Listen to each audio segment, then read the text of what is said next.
उस दिन मैंने कहा था आतंकवादी कान खोल करके सुन ले और फैसला लाल चौक में होगा किसने अपनी मां का दूध पिया। दोस्तों, एक व्यक्ति पोखरण परमाणु परीक्षण रेंज के थोड़ी दूर एक सूखे कुएं के पास जाता है। वहां बैठता है और अंदर से एक गुप्त सैटेलाइट फोन निकालता है, कुछ बातें करता है, वापस उस फोन को वहां रखता है और चला आता है। उसे लग रहा था उसे कोई देख नहीं रहा है, क्योंकि वो लगातार 2 सालों से यही प्रक्रिया दोहरा रहा था। लेकिन एक दिन आर्मी की क्वालिटी टीम रात को उधर से गुजरती है और कुएं के पास एक नीली रोशनी देख चौंक जाती है। सर्च लाइट की रोशनी वहां डाला जाता है, जवान कूद पड़ते हैं। जब उसे बाहर निकाला जाता है तो वो एक शक्तिशाली सैटेलाइट फोन था। दोस्तों, पूरी आर्मी कैंप में, पूरा परमाणु पोखरण परीक्षण केंद्र में हड़कंप मच जाता है। सैटेलाइट फोन मिलना कोई नॉर्मल बात नहीं थी। इसका मतलब साफ जाहिर था, यहाँ की सारी प्रक्रिया, सारी बातें दुश्मन तक पहुँच रही है। आर्मी की इंटेलिजेंस टीम पीछे पड़ जाती है। और दोस्तों, जब वो आदमी पकड़ा जाता है, वो नाम जो निकल के आता है, किसी को उस पर यकीन नहीं होता है, क्योंकि उस गांव का सबसे विश्वासी, उस आर्मी कैंप का सबसे भरोसेमंद आदमी था वो। उसके बाद जो होता है दोस्तों, बड़ा ही गजब, बड़ा ही विचित्र होता है। आइए दोस्तों, पूरी कहानी को जानते हैं विस्तार से। दोस्तों, कहानी शुरू करें इससे पहले आप लोग वीडियो को लाइक कर दीजिए, चैनल को हाइप भी कर दीजिए। दोस्तों, कहानी की शुरुआत जैसलमेर के पोखरण फील्ड फायरिंग रेंज से शुरू होती है, जहाँ टैंक की गतिशीलता, टैंक की मारक क्षमता और मिसाइल परीक्षण किया जाता है। पोखरण भारत का सबसे महत्वपूर्ण सैन्य परीक्षण केंद्र है। यहाँ सालों भर युद्धाभ्यास चलता रहता है। यहाँ स्वदेशी युद्ध टैंक जैसे अर्जुन और नए फील्ड टैंक, उसका निरंतर ट्रायल होता रहता है। एंटी गाइडेड मिसाइल जैसे नाग इत्यादि का परीक्षण होता रहता है। भारतीय सेना के विभिन्न रेजिमेंट और विभिन्न डिवीजन लाइव फायरिंग अभ्यास करती रहती है, क्योंकि पोखरण थार मरुस्थल का अत्यधिक तापमान वाला और अत्यधिक जटिल भौगोलिक स्थिति वाला क्षेत्र है। और इस तापमान में टैंकों की सहनशीलता की परीक्षण लिया जाता है। बख्तरबंद गाड़ियों की सहनशीलता का परीक्षण किया जाता है। हमारे देश के प्रधानमंत्री मोदी जी यहाँ कई बार आ चुके हैं और जवानों का जोश देखकर उन्होंने पाकिस्तान और पाकिस्तान के आतंकी को साफ साफ चेताया है और कहा है कि चोरों की तरह घुसपैठ करने के बदले दम है तो आमने सामने निपटो, फिर पता चलेगा भारत का दम। दोस्तों, जैसलमेर के पोखरण में कई यूनिट, कई रेजिमेंट फायरिंग का, युद्ध अभ्यास का, टैंकों का परीक्षण कर रहे थे और अभ्यास कर रहे थे। कुछ विदेशी इंजीनियर जैसे रशिया के, वो भी आए हुए थे। वहाँ की संख्या काफ़ी बढ़ गई थी और सबसे बड़ी फौजियों के लिए समस्या की बात यह थी बाल काटने का, क्योंकि फौजी यूनिट में नाई तो थे, लेकिन वो यूनिट में रह गए थे जो रियर बेस कैंप में, और 1-2 जो आए थे वो काफ़ी कम पड़ रहे थे। ऐसे में कमांडर की तरफ से निर्णय लिया जाता है कि गांव का सिविल नाई को रख लिया जाए। लेकिन फौज के अंदर किसी भी सिविलियन की एंट्री बड़ा विचित्र बात होती है, उसे काफ़ी जांचा परखा जाता है। इस काम में कई फौजी लग जाते हैं और सबसे नज़दीक, पोखरण का जो सबसे नज़दीक गाँव था उसका नाम था खेतोलाई, और खेतोलाई में एक नाई था जिसका नाम था फूलचंद। बड़ा ही हंसमुख, उम्र करीब करीब 40 से 45 साल, सबकी मदद करने वाला, सबसे प्यार से बातें करने वाला, बड़े नम्र स्वभाव का, वो सेलेक्ट कर लिया जाता है। दोस्तों, कैंप से थोड़ी दूर पर उसे 2 मैन टेंट का सेट दे दिया जाता है, बस एक कुर्सी और एक शीशा और कुछ औजार। अब फौजी वहाँ आते हैं और फूलचंद सबसे प्यार से बातें करता, हंस हंस की बातें करता, उनकी बाल काटता, उनकी मालिश वगैरह क्या करता। किसी गर्दन में मोच आ गई तो उसकी मालिश कर देता, किसी के पैरों में मोच आ गई तो उसकी मालिश कर देता। धीरे धीरे वो आम लोगों में मिलते जा रहा था, बड़ा हंसमुख स्वभाव का था। एक फौजी उसे देखते बोलता है कि भाई फूलचंद, यहाँ गाँव वाला सिस्टम नहीं चलेगा, यहाँ तुमको दिन रात काम करना पड़ेगा। फूलचंद भी हंसते हुए बोलता है कि साहब, आप लोग जब 24 घंटा ड्यूटी कर सकते हो तो मैं भी 24 घंटा आपके बाल काट सकता हूँ। दोस्तों, सभी जवान हंसने लगते हैं। एक जवान बोलता है, अरे ये नाई नहीं भाई लगता है। दोस्तों, धीरे धीरे फूलचंद सबका चहेता बन गया। लेकिन फूलचंद की खासियत थी, किसी से कुछ पूछता नहीं था, बस सबकी बातें सुना करता था। कोई परेशानी में हो तो उससे पूछता, बेटा क्या बात है। वो घर की सारी बातें बताता कि घर में प्रॉब्लम चल रही है, छुट्टी नहीं मिल रहा। फूलचंद हंसता हुआ बोलता, भगवान पर भरोसा रखो, सब ठीक होगा।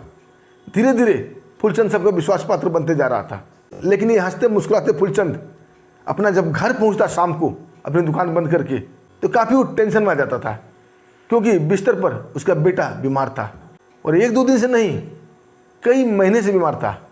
और डॉक्टर बता रहे थे कि उसकी किडनी में कुछ प्रॉब्लम आ गई है। बीच बीच में उस बेटे को लेकर वो अस्पताल भी जाता, लेकिन नॉर्मल इलाज से अब काम नहीं चलने वाला था। डॉक्टर ने उसे साफ साफ कह दिया कि प्रॉब्लम किडनी की है, तुम्हें काफ़ी पैसे खर्च करने पड़ेंगे तब अच्छा इलाज होगा। वो हॉस्पिटल की सीढ़ी पर ही बैठ के अपना सर पकड़ के कुछ सोच रहा था, तभी उसके पास एक आदमी आके बैठता है। वो आदमी काफ़ी सूटेड बूटेड था, महंगे घड़ी, चमचमाते जूते, महंगे मोबाइल, और फूलचंद के कंधे पर हाथ रखता है और बड़े प्यार से बोलता है कि फूलचंद भाई परेशान मत हो, मैं हूँ तुम्हारा हेल्प करने के लिए। फूलचंद उसे एकटक देखने लगता है कि एक अनजान आदमी आखिर उसकी हेल्प क्यों करेगा। और दोस्तों ये कोई और नहीं बल्कि पाकिस्तान का स्लीपर सेल रफ़ीक अहमद था। और रफ़ीक अहमद का काम था मजबूर लाचार लोगों को अपने नेटवर्क में फंसाना, उसे देश विरोधी काम करवाना, उसे भारत के खिलाफ जासूसी करवाना। और ऐसे लोगों की टोह में वो हॉस्पिटल में घूमता रहता था। उसकी नज़र कई दिनों से फूलचंद पे थी। फूलचंद घबराते डरते हुए बोलता है कि कैसा काम मुझे करना पड़ेगा। रफ़ीक अहमद उसे दिलासा देते हुए बोलता है तुम्हें घबराने की जरूरत नहीं है फूलचंद, तुम्हें बिल्कुल नॉर्मल काम करना है और इसके एवज में मैं तुम्हारे बेटे का इलाज महंगे हॉस्पिटल में कराऊंगा, तुम्हें पैसे भी दूंगा। दोस्तों फूलचंद साफ साफ मना कर देता है कि मैं देश के खिलाफ, देश के विरुद्ध में कोई काम नहीं करूँगा। रफ़ीक अहमद उसे काट देते हुए बोलता है कि फूलचंद ठंडे दिमाग सोचना, तुम्हारे बेटे की ज़िंदगी का सवाल है। फूलचंद घर चलाता है लेकिन उसे रात भर नींद नहीं आती है, वो करवट बदलता रहता है। रह रह कर रफ़ीक अहमद की बात उसे सुनाई पड़ रही थी और आखिरकार उस नंबर पर फ़ोन कर देता है। रफ़ीक अहमद उसे अपने पास बुलाता है, उसे समझाता है कैसे काम करना है, क्या करना है। उसे बोलता है तुम वहाँ नाई की दुकान चलाते हो, बहुत सारे फौजी आते हैं, बस उनकी बातें सुनना है और याद रखना है कौन यूनिट कब आ रही है, कौन यूनिट कब जा रही है, कौन ऑफिसर जा रहे हैं, कौन ऑफिसर आ रहे हैं, कौन सी टैंकों की परीक्षण चल रही है, कौन सा नया हथियार आया है, बस तुम्हें याद रखना है और हर सप्ताह मुझे रिपोर्ट देनी है। फूलचंद घबराते हुए बोलता मैं तुम्हें रिपोर्ट कैसे दे सकता हूँ। रफ़ीक अहमद बोलता इसकी चिंता तुम मत करो, तुम्हारी दुकान से और कैंप से थोड़ी दूर पर एक सूखा बंकर है, सूखा कुआं है, वहाँ कीकर की और खीप की घनी झाड़ियाँ उगाई है, किसी को दूर से देखने पर पता नहीं चलता कि वो कुआं है जो कि सूखा हुआ है। वहाँ मैं सेटेलाइट फ़ोन रख दूंगा और तुम्हें उसे ऑपरेट करना सिखा दूंगा। दोस्तों झिझकते मन से और कांपते हाथों से फूलचंद उससे पैसे ले लेता है। अब फूलचंद की ट्रेनिंग शुरू हो गई थी।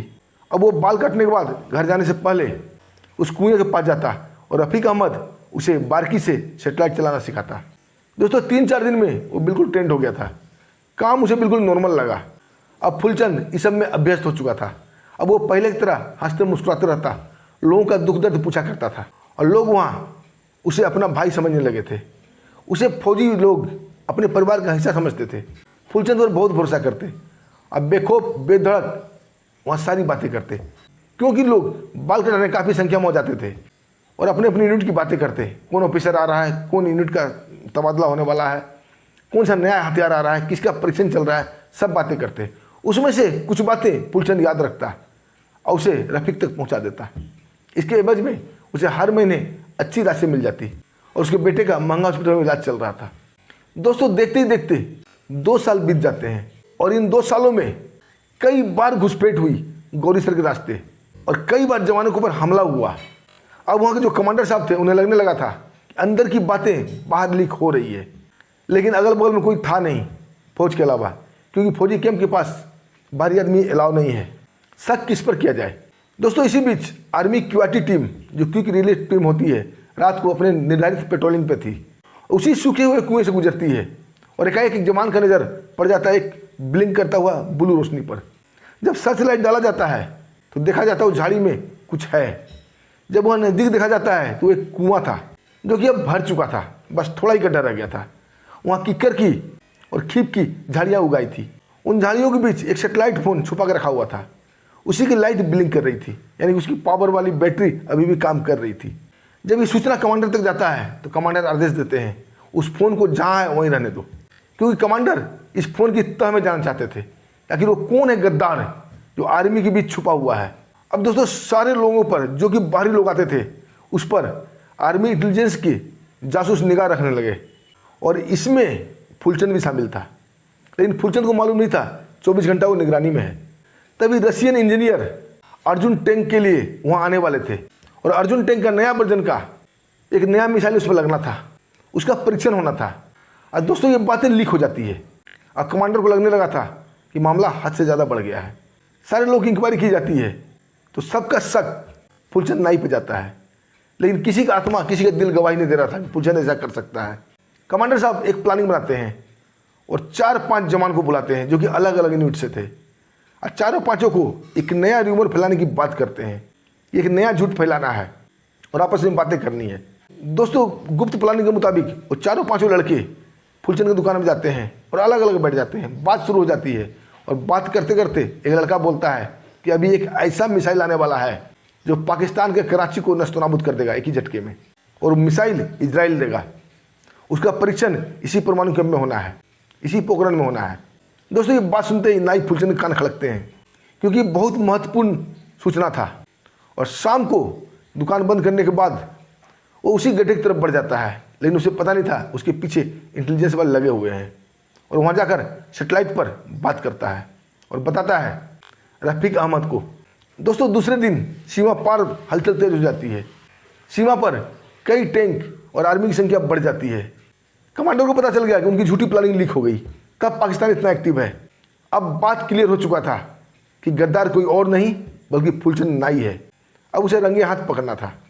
इसी तरह की दूसरी र्यूमर फैलाई जाती है और नाई जैसे ही सेटेलाइट फोन के पास जाता है, इंटेलिजेंस वाले उसे दबोच लेते हैं। नाई जैसे पकड़ा जाता है उसके होश उड़ गए थे। अब वो रोने गिड़गिड़ाने लगा था, रहम की भीख मांग रहा था, लेकिन फौजियों को उसके ऊपर रहम नहीं आती है, बल्कि उसके ऊपर गुस्सा आ रहा था क्योंकि जिन फौजियों ने उसे भाई समझा, अपने परिवार का हिस्सा समझा, उसी ने फौजियों के साथ दगा किया, फौजी की जानकारी को बेचा, उनके जान को खतरे में डाला। कमांडर के पास उसे पेश किया जाता है। नाई फूलचंद गिड़गिड़ाते हुए कमांडर के पैर पकड़ लेता है, अपना सारा गुनाह कबूल कर लेता है और पूरी कहानी बताता है कि साहब, मेरा बेटा का किडनी खराब हो गया था, हम इलाज कराने की हालत में नहीं थे, तभी एक व्यक्ति मुझसे मिलता है, वो मुझे पैसे की लालच देता है, अच्छे इलाज की लालच देता है और मैं अपने बेटे की खातिर लालच में फंस गया। कमांडर साहब गंभीर मुद्रा में बोलते हैं, इस भारत देश में हर आदमी के साथ कोई न कोई प्रॉब्लम है, तो क्या सब देशद्रोह करेगा? दोस्तों, फूलचंद नाई से उस रफीक अहमद का एड्रेस लिया जाता है, उसे मिलवाने को बोला जाता है और फूलचंद रफीक अहमद को फ़ोन करता है और बोलता है आपसे मुझे अर्जेंट बात करनी है, मुझे कुछ पैसे की ज़रूरत है। और उसी हॉस्पिटल में उसी सीढ़ी पर दोनों मिलते हैं, लेकिन बाहर आर्मी के जवान और इंटेलिजेंस वाले घेरा बना के लगे थे। वे दोनों को दबोच ले जाता है। रफीक अहमद भी आर्मी की गिरफ्त में आ जाता है। दोनों के ऊपर देशद्रोह का मुकदमा चलता है। खेतोलाई गांव में जिसने भी सुना उसे यकीन नहीं हुआ कि क्या फूलचंद गद्दार हो सकता है, लेकिन आर्मी वाले की बात पर भरोसा किया जाना था। लोग इतने आक्रोशित हुए, इतने गुस्से हुए कि फूलचंद के नाई की दुकान में सबने आग लगा दिया, उसे घर में आग लगा दिया। लोगों का गुस्सा इस बात से था कि फूलचंद ने देश के साथ गद्दारी किया मासूम फौजियों की जिंदगी दांव पे लगाई और इन फौजियों के भरोसे खेतोलाई गांव का राशन पानी रोजी रोटी चलता है। और नाई फूलचंद के पूरे परिवार को गांव से भगा दिया गया और फूलचंद को जेल में डाल दिया गया। उसके ऊपर देशद्रोह का मुकदमा चल रहा है और रफीक से फौजी ये पूछने की तलाश में है उसके साथ और कौन कौन स्लीपर सेल एक्टिव है राजस्थान में। आगे देखिए दोस्तों क्या होता है। दोस्तों, जाते जाते आपसे एक क्वेश्चन भी है कि ऐसे देशद्रोही के साथ क्या करना चाहिए। और दोस्तों, फौजी साहब भी प्यार करते हैं तो वीडियो को लाइक कीजिएगा, चैनल को सब्सक्राइब भी कर लीजिएगा और प्यारा सा कमेंट भी कीजिएगा। जय हिंद। और उसके साथ ही हमें आगे भी दीजिए। फिर मिलते हैं एक शानदार सच्ची कहानी के साथ। तब तक के लिए नमस्कार। जय हिंद, जय भारत।